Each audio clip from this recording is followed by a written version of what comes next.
everybody, welcome back to my channel. I am so excited to be bringing you this sew along today. This is for the Cashmerette Concord tee.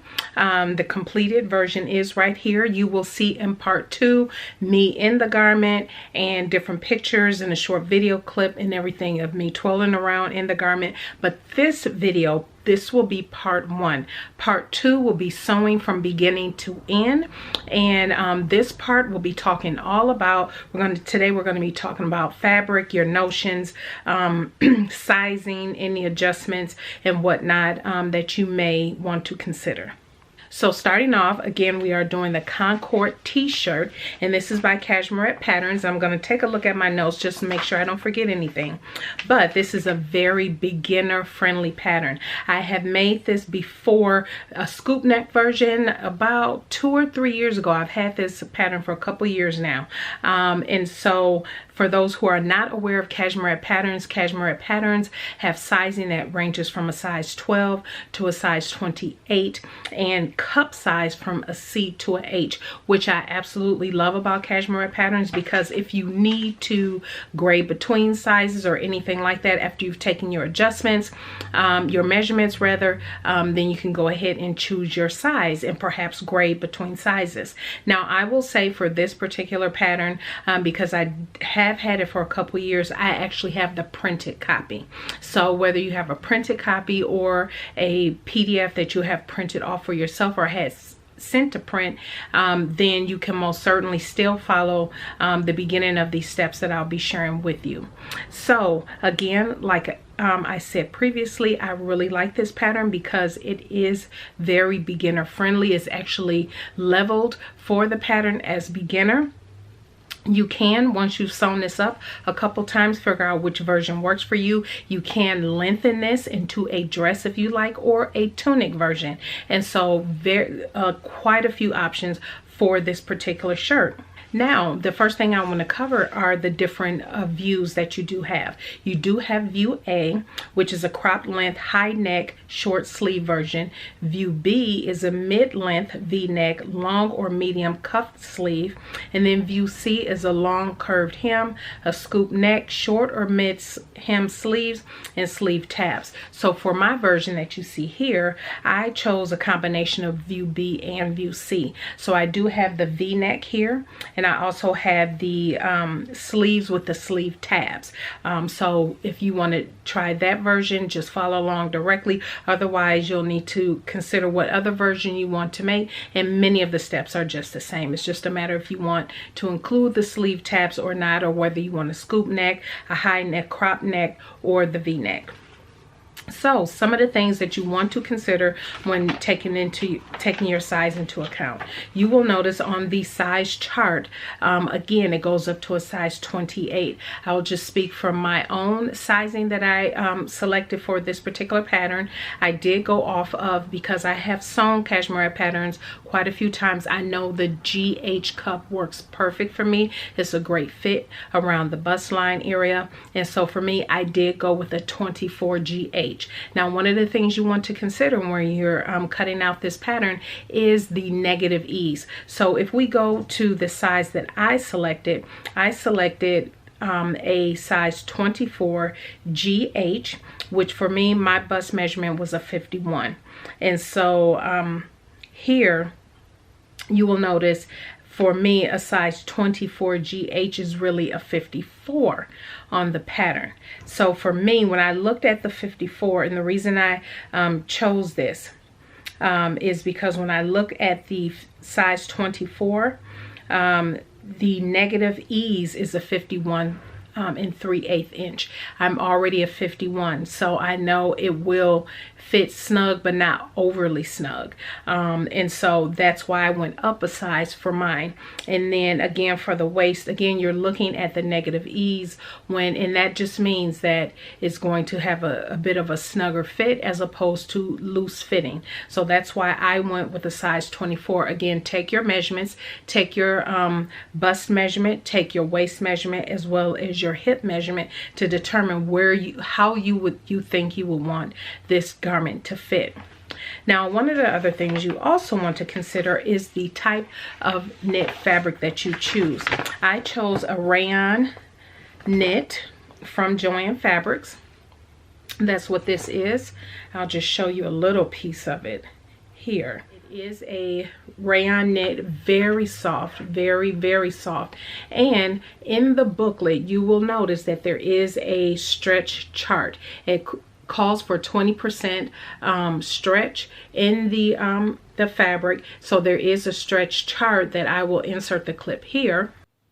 So I'm just showing here the stretch chart that's included in the pattern. You want to make sure that you line up your sides of your fabric, and then you stretch to make sure that it has the right amount of stretch for your garment. Based on that stretch, when you stretch it, you want that 20% crosswise stretch. And it does recommend for the pattern light to medium weight knit fabric such as a rayon, cotton lycra, or poly lycra, or even I2I. Now for me personally, I think I2I could be a little more difficult to work with if you are a beginner sewist or new to sewing with knits.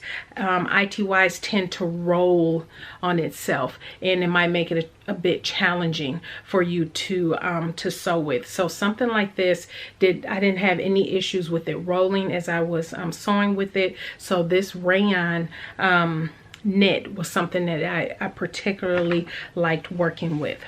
So one of the other things that I do recommend is that you consider tracing off your pattern, only because if you decide to switch it up, make some adjustments to it, you don't want to do that on the original pattern pieces, but to your trace pattern pieces.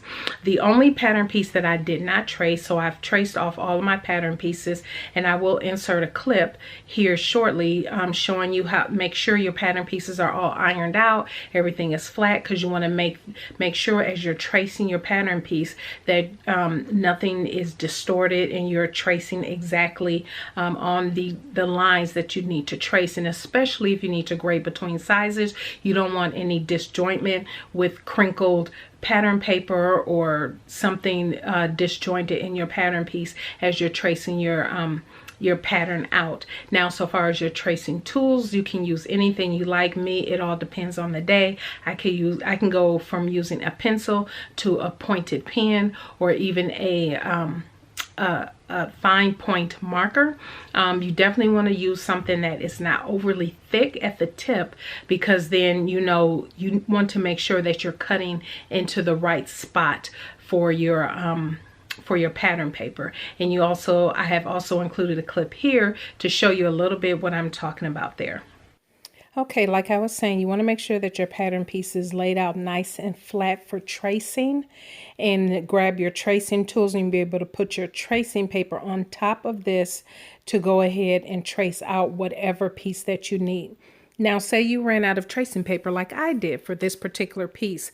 You can get a piece of paper and then lay that underneath your pattern paper, and use your stiletto or other tracing tool and trace around the seam line of the size that you need for your particular pattern piece. Then once that's all traced out, make sure you mark your notches. You can faintly see my stiletto lines where I traced out the pattern piece. And now I'm just going to draw that in, and here you can see I drew everything in for this particular pattern piece. And this is a nice quick fix if you ran out of tracing paper. And when you're deciding to go ahead and cut out your fabric, especially for knit, if you have one, it's not required for this pattern, but if you have one, I highly suggest you use a rotary cutter when cutting out your knit fabrics, only because you just don't want, with the pins and kind of the bunching up that can happen on the different pattern pieces, you just want everything laid flat. Put all your pattern weights or whatever you have to lay it, keep it flat, and use your rotary cutter to go ahead and cut it out. Now, so far as those pieces that do not necessarily need to be traced, such as this is the sleeve tab piece. I'll hold this up here. So the sleeve tab piece, what I suggest, a tip that I have for you is use your Pellon SF101 and go ahead and adhere that to your pattern piece. That way it's all sturdy. You don't have to worry about it ripping. You don't have to, this is not a pattern piece. It doesn't change with size. And that is my tip. If you have a pattern piece that doesn't change with size, say it's a pocket, say something like this, which is a sleeve tab, just go ahead, cut the original pattern piece out, and then attach, adhere, interface it with your SF101, and you will always have it. You don't have to worry about it ripping or shrinking on you or getting distorted. You will always have it intact. Now, if you would like to consider making a muslin first just to see how it fits, I highly suggest using a similar weight fabric that you think you will use to sew up your final garment, and go ahead and just trace out your pattern. Make sure that you have the right fit, that it fits the way you would like it to fit. For a v-neck, you may want to consider if the v-neck is too low, if you want to raise it up or anything like that. For my final garment, for me, I did not have to make any adjustments on my fit, and usually for knits I don't overly make any adjustments for knit anyway, because knit fabrics tend to be more forgiving. And so for knit, only thing that you might want to consider on this pattern is raising the neckline. And for me, I did not raise the neckline on this particular pattern. I actually like the v-neck. However, what I did do is wear a camisole up underneath it. I actually like the depth of the v-neck on this particular garment, but I do know for me, just for modesty, instead of putting a modesty panel here, because I don't want a modesty panel, I just like the v, I'd rather just wear a cami underneath. And actually for me, I think I will go back to Joann's in the future and get more of this fabric and make a cami that's matching to wear up underneath this in the future. Or you can do a contrasting color depending on the color of fabric or the type of fabric that you have chosen. Now, I would say, so far as timing wise to sew up this garment, you have to think, you have to go ahead and do your tracing, cutting out everything, and then begin sewing. So from start to finish, from tracing out all the way to completion, I would say it can take you anywhere from 2 to 4 hours, depending on how fast of a sewer that you are. And so for me, I was just obviously recording the sew along for this, so it took me a little bit more on the longer end to do this because of the stop and finishing. And so that is something that you want to consider. I believe this is a very easy project. If you need, say you want a black dress or a black top, or a solid color, easy to wear, put together outfit, this particular pattern will be something that you can sew up in a weekend. Most certainly you can most certainly do it in the evening too as well. Okay, and as far as sewing tools that you would like to consider, different notions, make sure that you have chosen a jersey needle. This is a Smith's. I'll hold this up. As you can tell, this is a jersey needle, a 8012. This is by Smith's. You can get this type for your knit, or you might want to consider a microtex needle, or maybe a different type of ballpoint needle for your jersey knit. And also for those who, and I'll show this also in the sew along piece, but for those who have a walking foot is also something that you may want to consider. If you are having a little bit of trouble with your knits eating up into the dog feeds of your sewing machine, you can use a walking foot that will help with that. You may also use, another tip that I have is, this is stabilizer for if you do embroidery or anything like that and you have some stabilizer around. You can lay this underneath your fabric so it doesn't eat into the feed dogs to also help. You can also try pulling just slightly as you're starting to sew the threads behind the garment as you're sewing it, just to give it a nice starting point, and then go ahead and sew from there. So there are a few different things that you can do if you're finding that it's a little struggle for you, a little challenging for you to sew up your knit that you have chosen for this particular project. And so my last and final tip for you today is cutting out your fabric. Now I will show a clip of how I laid out my fabric here. So what I have done is folded my selvage to the middle of the width of the fabric and laid my pattern piece out and put my pattern weights on, and just made sure that everything was nice and flat so there were no ripples.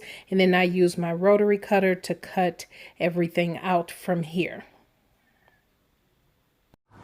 So say you don't want to lay out your fabric that way and you think maybe there's a better way to cut down on the usage or how much fabric that you actually use for cutting out your project. Another thing that you can do, which is mentioned in most patterns, and it is mentioned here also in the Cashmerette pattern as well, is that you can lay out your fabric flat.